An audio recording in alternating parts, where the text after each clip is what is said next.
ইমানের জাহাজকে সংস্কার করে রাখো। প্রতিদিন ইমানের জাহাজের খবর নাও, জাহাজটা ঠিক আছে কিনা।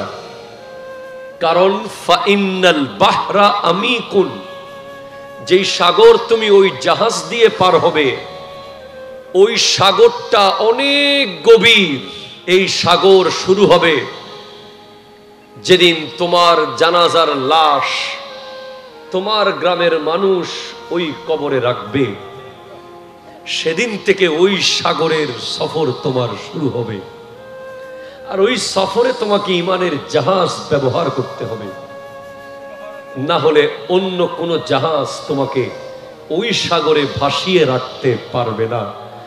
একমাত্র ইমানের জাহাজ পারবে তোমাকে কবর থেকে হাসর পর্যন্ত ভাসিয়ে ভাসিয়ে নিয়ে যেতে।